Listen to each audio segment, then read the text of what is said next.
자, 오늘은 대림절 첫 주일입니다. 교회력으로 새해가 시작되는 날입니다. 대림절은 성탄절 전에 4주간으로 준비와 기다림의 절기입니다. 우리 인생도 가만히 보면은 준비하고 기다리는 것이라 볼 수 있습니다. 학생들은 합격 소식을 기다리고 졸업을 기다리고 취직을 기다리고 취직되기를 기다리고 또 사업하는 사람들은 좋은 계약이 이루어지기를 기다립니다. 문제가 해결되기를 기다리고 병이 낫기를 기다리고 또 악한 자들의 악한 꾀가 이루어지지 않기를 기다리고 전쟁이 끝나기를 기다리고 어떻게 보면은 내가 간절히 기다리는 그 모든 것들이 바로 내가 살아가는 이유가 되고 의미가 되고 목적이 되어 있다라고 말씀드릴 수 있어요. 그러나 대림절의 기다림은 우리 인생 문제가 해결되기를 기다리는 것과는 다른 특별한 의미가 있습니다. 곧 2000년 전 사람의 몸으로 세상에 오신 그리스도를 기억하고 이제는 다시 오실 그분을 기다리는 그런 절기입니다. 그러므로 우리는 이 대림절 동안 2000년 전에 베들레헴의 아기로 오신 그리스도를 깊이 묵상하고 또 다시 오실 주님을 기다리며 그분이 오셔서 사탄의 모든 악한 세력을 물리치고 심판하시고 온전한 승리가 이루어지기를 기다리며 소망해야 합니다. 근데 오늘 말씀 보면은 37절에 주님은 자신이 다시 올 때를 노아의 때와 같이 인자의 임함도 그러하리라. 인자의 임함에서 임함을 헬라어로 오다, 도착하다 그런 뜻을 가진 파루시아라고 그렇게 말합니다. 원래 파루시아는 황제가 자신의 위용을 드러내며 식민지 도시들을 방문하는 날입니다. 그래서 황제의 파루시아가 결정되면 황제가 어느 날 온다라는 그 날짜가 결정되면은 세금을 걷어서 도로를 건설하고 건축을 하고 축제 행사를 준비하고 또 기념 동전을 만들어 배포하고 황제가 또 도착하면 황제 앞에 제물을 바치는 그런 일을 했습니다. 그래서 1세기경에 로마의 황제가 도시를 방문하는 날은 그 위엄과 화려함으로 볼거리가 많고 축제가 벌어지고 그렇게 해서 그 시대 사람에게는 굉장히 유명하고 또 사모하는 그날이었다. 그래서 1세기 그리스도인들이 로마 황제가 자기가 사는 도시를 방문할 때 사용했던 그 파루시아라고 하는 단어를 예수의 재림에도 사용한 겁니다. 이 파루시아에 로마 제국의 황제를 직접 내 눈으로 볼 수 있듯이 주님이 오시면은 우리 눈으로 직접 그 주님을 볼 수 있는 영광이 날이다. 그렇게 생각한 거죠. 인자의 임함 곧 예수께서 세상에 다시 오시는 날인 파루시아는 예수를 직접 대면하는 아주 기쁜 날이다. 한편으로 심판의 날이다. 그랬습니다. 그래서 깨어 있어라 그랬습니다. 구체적으로 왜 깨어 있으라 그랬습니까? 첫째는 주의 오심이 이 세대가 지나기 전에 일어나기 때문이다. 그렇습니다. 32절에 주님은 사람들이 무화과 나무의 가지가 연하여지고 잎사귀를 내면 여름이 가까운 줄 안다. 그랬습니다.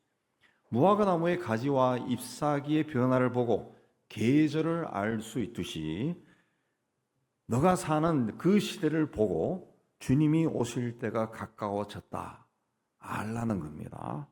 바울도 너희가 이 시기를 알거니와 자다가 깰 때가 벌써 되었다 그랬습니다. 요즘은 그 교인들이 요청하면은 가정 신방을 그렇게 합니다. 그러나 옛날 제가 30여 년 전 부목사 시절에는 거의 매일 신방을 다녔습니다. 아무리 못 가도 한 집에 한 번, 한 달에 한 번은 갔다는 거죠. 굉장히 자주 간 거죠. 자주 갔어요.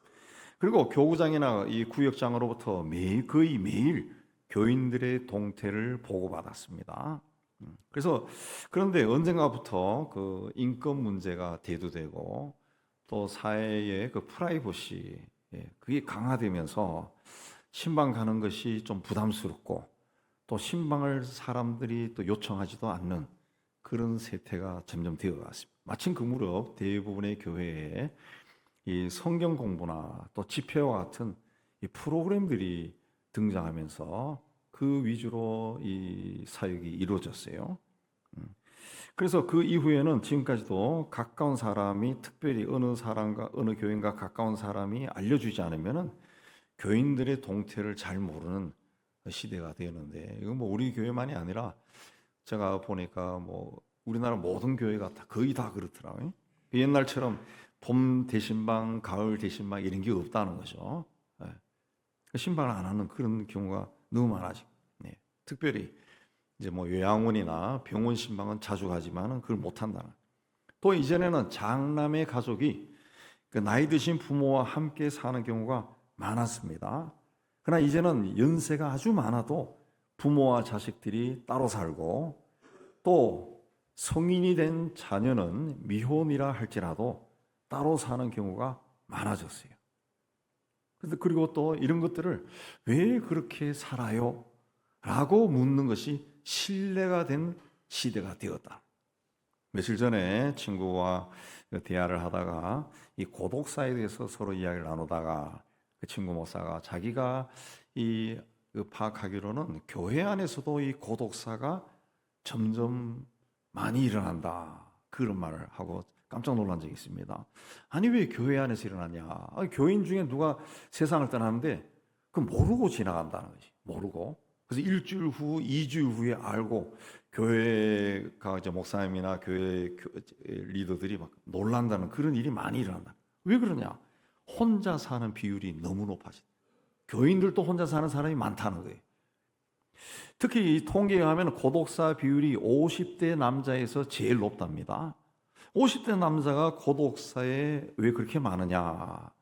50대 남자들이 보편적으로 사업에 실패할 때도 있고 실직할 때도 많아요. 그렇게 하면은 많은 사람들이 이혼을 한다. 이혼을. 그리고 홀로 살면서 남자가 자기를 돌보지 않고 신세 한탄을 하면서 자꾸 술을 먹고 그 자기를 돌보지 않다가 병을 얻어. 병을 얻어. 예. 그래서 죽는 경우가 많다는 거예요. 실직하면은 남편과 아버지로서의 역할이 줄어들고 또 가족의 관심에서 벗어납니다. 작년 이맘때쯤에 사업 실패로 이혼하고 혼자 지내던 친구가 뇌졸중으로 쓰러졌어요.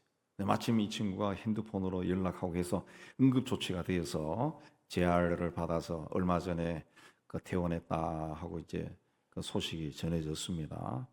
신앙도 아주 좋고 천성이 착한 사람인데, 아니 그 사업이 좀 하다 어려워졌다고 어떻게 또 헤어지냐, 그 생각을 하면 좀 답답하기도 합니다. 근데 몇 년 전에는 사업이 실패한 후에 이 가족과 헤어져서 원룸에 혼자 살던 고등학교 친구가 죽은 지 일주일 후에 발견된 그런 일이 또 있었습니다. 자존심이 아주 강한 친구여서 친구들이 좀 도와주려고 해도 다 거절하고, 저도 한번 어떤 건의를 했는데 자기 힘으로 일어나려고 애쓰다가 잘 안 되고 하니까 막 술도 먹고 막 그렇게 하다가 건강도 나빠지고, 그래서 그 친구가 가보니까 앉은 채로 밤에 세상을 떠났다 그럽니다. 학생 시절에 같은 반이어서 친하게 지내가지고 그래서 가끔 생각이 나는데, 그 친구에 대해서 오래전부터 이야기를 들어서 생각이 날 때마다 참 죄를 지은 것 같아서 막 굉장히 마음이 착잡합니다. 오늘 우리 시대가 굉장히 풍요로운 시대고 그야말로 뭔가를 하고 싶고 가지고 싶으면 다 가질 수 있는 그런 시대인데, 의외로 고독하게 사는 사람이 많습니다. 때로는 주변에 세상에서 가질 수 있는 모든 것을 다 가진 것처럼 보이는 사람도 굉장히 외롭게 사는 사람들이 많다는 거예요. 며칠 전에 폭설이 내렸습니다. 폭설이 처음 내리던 날 새벽 기도를 나올 때 앞이 보이지 않을 정도로 눈이 내린 거예요. 제가 사는 곳은 또 산 밑이라서 눈이 더 많이 오더라고요.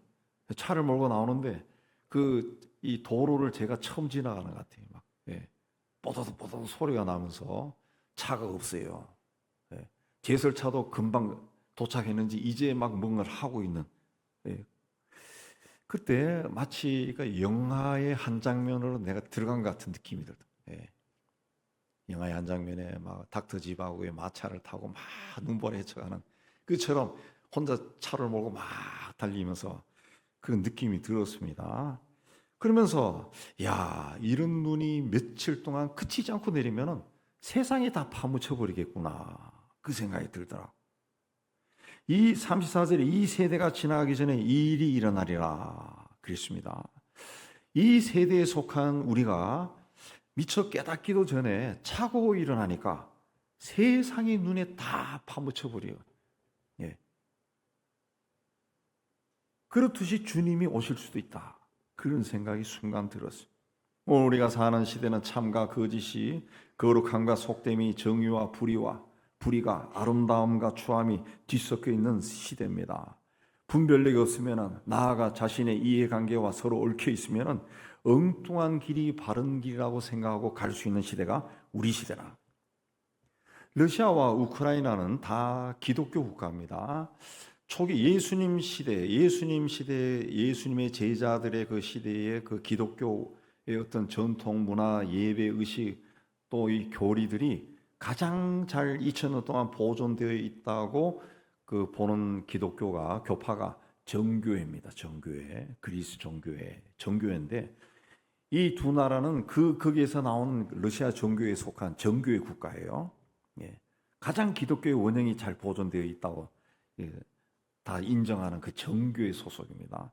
그런데 그런 나라가 하나님이 생명과 삶을 주신 사람들을 막 죽이고, 하나님이 창조한 아름다운 세상을 파괴하는 데 앞장서 있습니다. 그냥 더 죽이지 못해가지고 난리예요, 난리. 러시아의 푸틴은 종종 교회에서 예배하는 그 모습이 있던 뉴스에도 나옵니다. 이 사람은 자신의 그 욕망을 이루는 길에 하나님을 이용하는 그런 모습을 보여주는 것 같아요. 그래서 저 사람 죄가 정말 크구나. 저 어떻게 되려고 저렇게 할까? 정말 그 살아있는 그 악을 보는 것 같아요. 우리가 사는 시대가 바로 이 시대라. 이 시대라. 우리는 이 세대에 속해 있다. 노아의 홍수고 심판이 임했을 때, 소돔과 고모라가 그 하나님의 심판으로 망할 때, 그 노아의 홍수, 노아의 가족 외에도 또 소돔과 고모라에 살던 사람들 중에도 비교적 착한 사람들이 있었을 겁니다. 선하게 살고 나름대로 착하게 사는 사람이 있었다. 그러나 하나님의 심판이 임하면은 니는 착하니까 이리 나와라, 그런 거 없이 똑같이 망하는 거예요. 똑같이 망하네. 우리나라에 만약에 일어나서 안 되지만 전쟁이 일어난다. 북한이 늘 이야기처럼 서울이 불바다가 된다. 그게 된다 그러면 여기 서울에 사는 사람도 그야말로 부처님, 예수님과 똑같다라고 할 정도로 아주 착하고 선한 사람이 있을 거예요. 그래도 폭탄이 떨어지면 죽는 거예요. 죽는 겁니다. 똑같이 당하는 겁니다. 그게 이 세대입니다. 이 세대. 우리는 이 세대에 속했다. 우리 세대가 죄악이 흘러넘치고 악하고 음란한 세대다. 그러면 악하고 음란한 세대다 하고 손가락질을 내가 저쪽으로 해서 하지만은 사실은 나도 그 세대에 속해 있다는 것이. 그러면 이 세상이 망하면 나도 같이 망한다는 거죠. 이걸 깨달았기 때문에 바울이 우리의 구원은 처음 믿을 때보다 가까웠다, 그렇게 말했어요.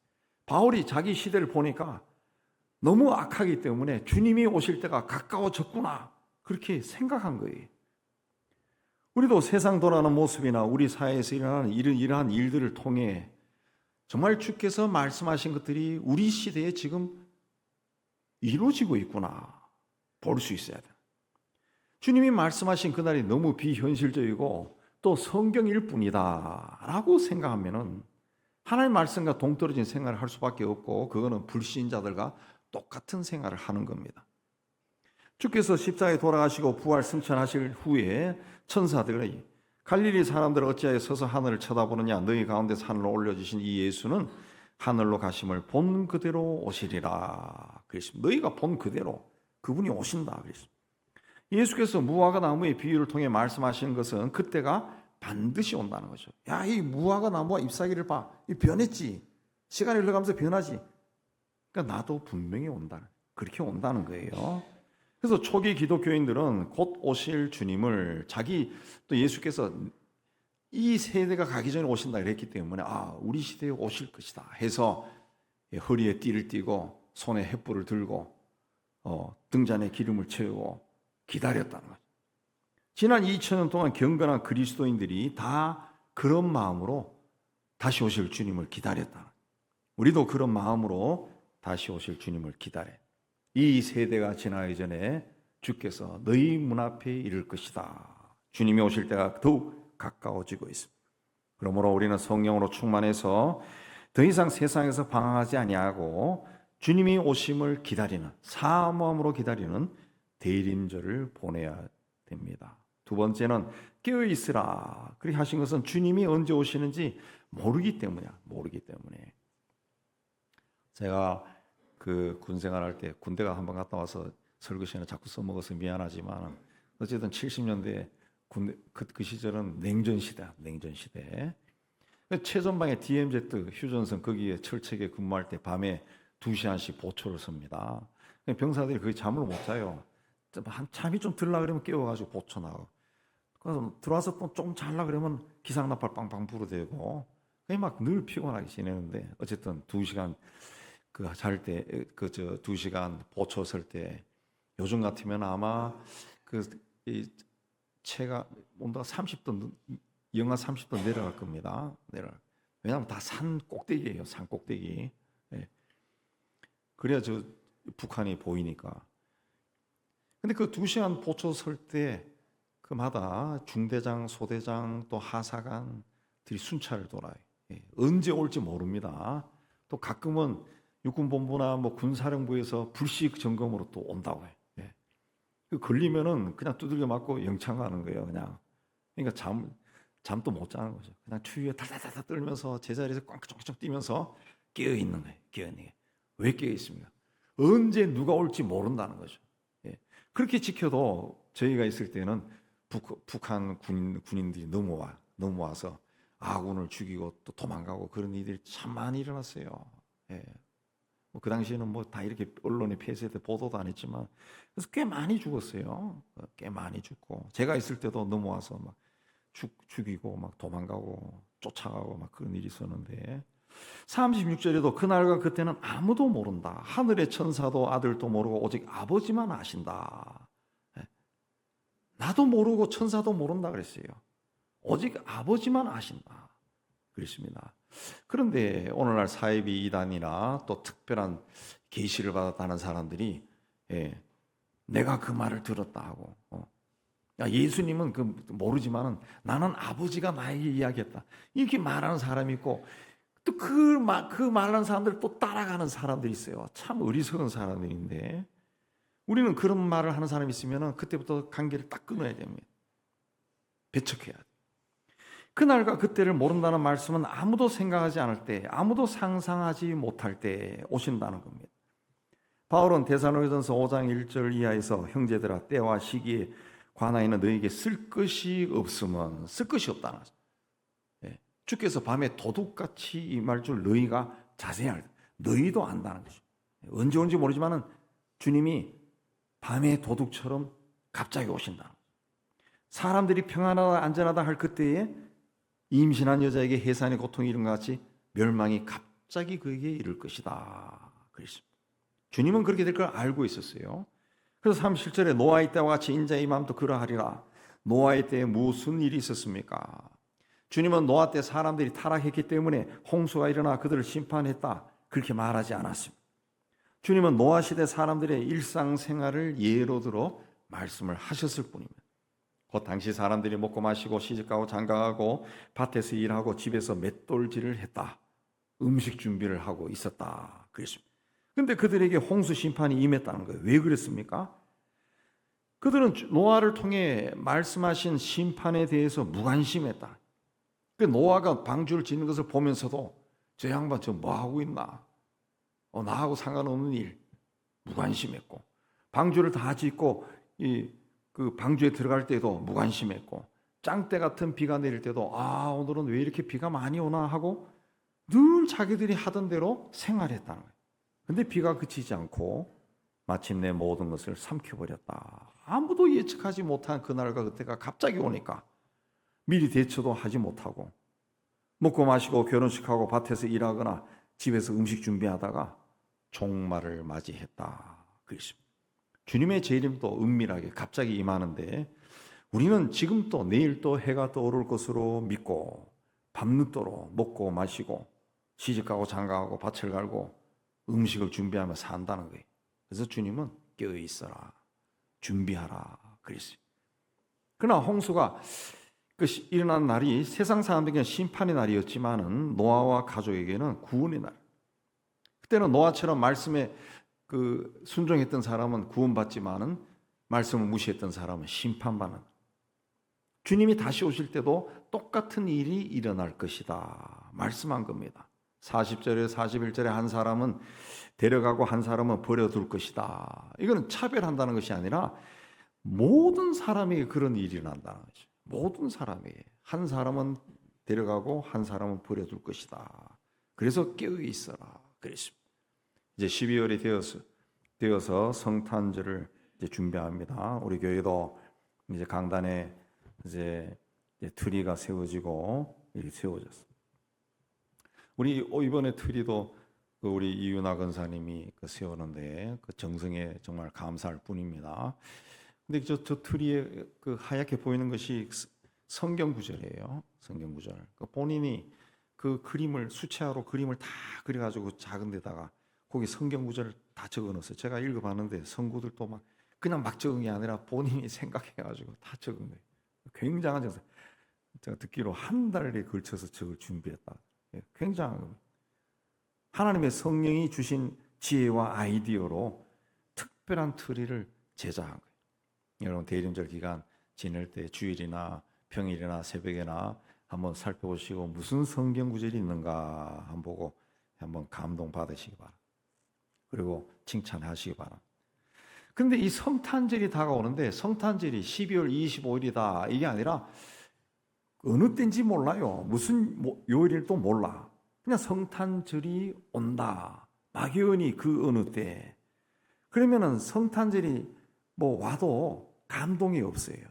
실제로 우리가 처음 예수의 재림에 대해서 말씀을 들었을 때 또 성경 공부를 통해서 예수의 재림에 대해 배울 때 굉장히 제 경험으로 보면 좀 쇼크받습니다. 아니 그런 일이 일어나? 쇼크받고 감동도 와요. 감동도. 그리고 세상을 보는 눈이 조금씩 열려. 예. 그래서 긴장도 하고 신앙생활에 열심을 내요. 근데 10년, 20년, 30년이 지나도 세상은 여전히 그렇고 주님의 오심도 이루어지지 않을 것만 같은 그런 일들이 자꾸 일어나요. 그러면은 어떻게 되나요? 나태해져. 네. 그래서 항상 깨어 있어라. 그랬어요. 대림절은 하나님의 독생자가 아기로 오신 것을 기억하는 절기입니다. 네.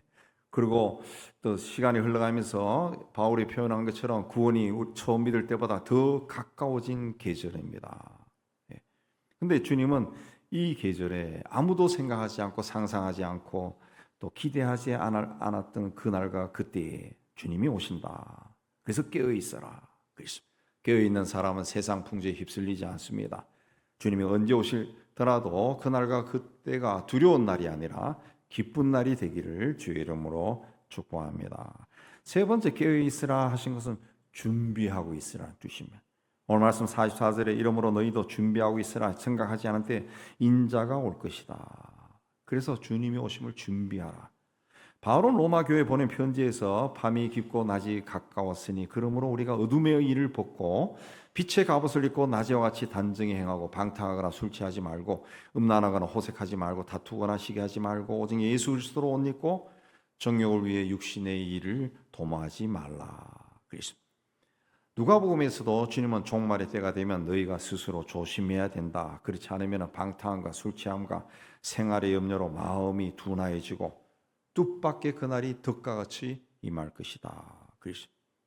어린 시절에 동생과 함께 기차역에 나가 기차로 퇴근하는 아버지를 기다린 적이 많습니다.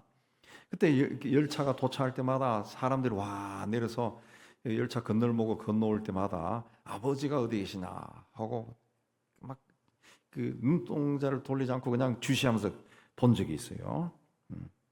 기다리는 사람은 자기가 기다림의 대상에 그 초점을 맞추고 그걸 살핀다. 늘 거기에 긴장이 있어 살펴요. 그러나 기다리지 않는 사람은 자기에게 관심. 자기 눈에 좋은 대로 좋은 것을 취하고 자기 몸을 즐겁게 하고 자기 마음을 기쁘게 하는 것을 찾아다니. 그래서 방탕함과 술 취함과 생활의 염려로 마음이 둔해진다. 마음이 둔해진다는 것은 더 이상 신앙적으로 생각할 능력이 사라진다는 겁니다. 더 이상 하나님을 바라보지도 않고 의식하지도 않는다는 거예요.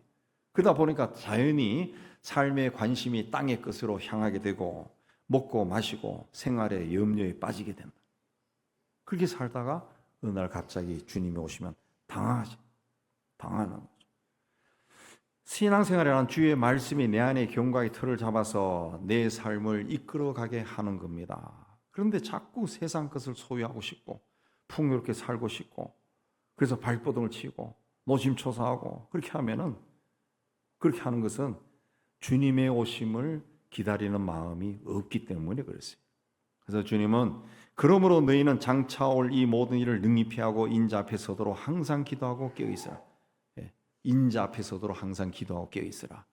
42절에서도 깨어있으라. 어느 날 너희 주가 임하는지 너희가 알지 못함이니라. 그랬습니다.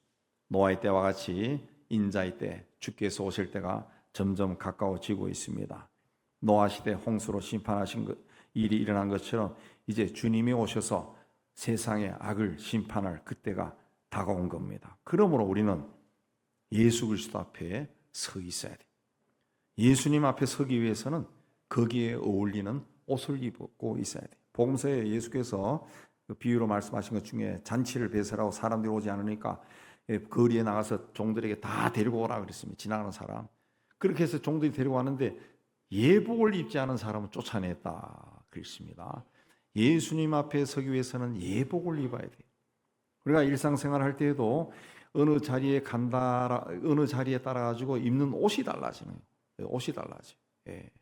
결혼식에 갈 때, 장례식에 갈 때, 그다음에 파티에 갈 때, 또 오케스트라 가면은 오케스트라 단원들이 연주할 때 그 연주복을 입잖아요. 예. 예수님 앞에 설 때도 거기에 어울리는 옷을 입어요. 그래서 바울이 어둠의 일을 벗고 빛의 갑옷을 입으라 그랬습니다. 입고 있는 옷을 벗지 않으면 새 옷을 입을 수가 없습니다. 그러므로 우리 안 깊숙한 곳에 또아리를 틀고 있는 어둠에 속한 것을 벗어버려. 어둠에 속한 생활 습관들, 내가 버리지 못한 것들을 과감하게 벗으라는. 그리고 새 옷을 입으라는 거죠. 새 옷을 입으라는. 그래서 이제부터라도 주의 말씀을 읽고 듣고 묵상하시고 예수님이 사람을 어떻게 사랑하고 어떤 마음으로 대했는지, 또 예수님과 어떻게 하면 하나가 될 수 있는지, 예수의 마음으로 이웃을 바라보고 이웃을 사랑하고 또 교회를 섬기고 그렇게 해야 돼. 아까 고독사에 대해 잠깐 말씀드렸지만은 홀로 외롭게 살다가 죽을 때도 혼자 죽는 죽음, 정말 쓸쓸하고 좀 비극적입니다. 근데 예수가 누군지 모르고 영적으로 고독하게 살다가 죽어버리면은 얼마나 쓸쓸하고 허무할까. 그들은 죽은 후에 그들의 영혼은 어디로 갈까요? 대림절은 홀로 태어나서 홀로 살아갈 수밖에 없는 인간이 어둠 속에 살지 않고 빛 가운데 살기 위해 빛 가운데 살도록 주께서 오신 날을 기다리는 절기입니다.